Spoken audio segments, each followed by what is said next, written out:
সবাইকে শুভেচ্ছা ও ভালোবাসা জানিয়ে আমি আফতাব হালদার আজ শুরু করছি দেশের খবর।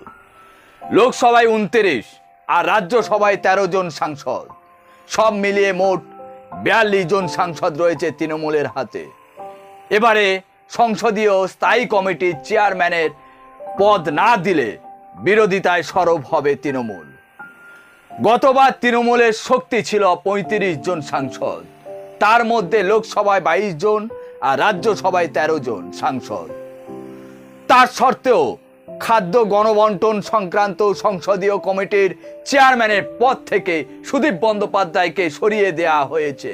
তার পরিবর্তে বিজেপির লোকেট চট্টোপাধ্যায়কে বসানো হয়েছিল।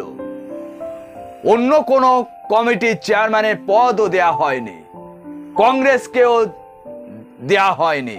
অর্থ, প্রতিরক্ষা, স্বরাষ্ট্র, বিদেশ, রেলের মতো গুরুত্বপূর্ণ কোনো সংসদীয় স্থায়ী কমিটির চেয়ারম্যানের পদে তাদেরকে দেওয়া হয়নি। অথচ প্রথা অনুযায়ী এই সব মন্ত্রক সংক্রান্ত সংসদীয় কমিটির চেয়ারম্যান হন বিরোধী দলের এমপিরাই। তবে এবার সংসদীয় স্থায়ী কমিটির চেয়ারম্যানের পদ পাওয়ার চেষ্টা করবে বিরোধী ইন্ডিয়া জোট। 24টি সংসদীয় স্থায়ী কমিটির মধ্যে অন্তত 8 থেকে 9টি চেয়ারম্যান পদে বিরোধী শিবির পাওয়া উচিত বলে মনে করছেন রাজনৈতিক মহল। যদিও সবটাই নির্ভর করছে লোকসভার স্পিকার ওম বিড়লা এবং রাজ্যসভার চেয়ারম্যান জগদীপ ধনকরের উপর। কোন এমপি কোন সংসদীয় স্থায়ী কমিটির চেয়ারম্যান হবে তা ঠিক করবেন তারাই। প্রতি বছর নতুন করে চেয়ারম্যান গঠন হয়। তৃণমূলের বর্ষিয়ার নেতা তথা লোকসভার এমপি সুদীপ বন্দ্যোপাধ্যায় বলেন, গতবার ন্যাক্কারজনকভাবে আমাদের উপর প্রতিহিংসার রাজনীতি করেছিল মোদী সরকার। 35 জন এমপি থাকার সত্ত্বেও কোনো কমিটিতে আমাদের চেয়ারম্যানের পদ দেয়নি, যা সংসদীয় ইতিহাসে একটা কলঙ্ক।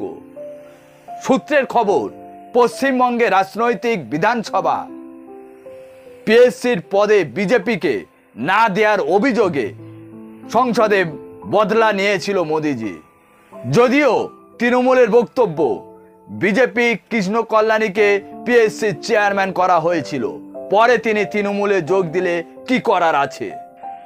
শুধু সংসদে লোকসভা রাজ্যসভার কক্ষে নয়, সংসদীয় স্থায়ী কমিটিতেও নরেন্দ্র মোদীর নেতৃত্বাধীন এনডিএ সরকারের চেপে ধরতে চায় বিরোধী ইন্ডিয়া জোট।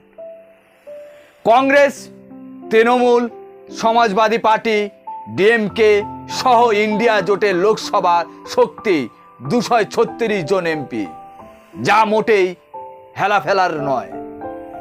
সংসদীয় স্থায়ী কমিটি হয় লোকসভা এবং রাজ্যসভার সদস্যদের মিলিয়ে।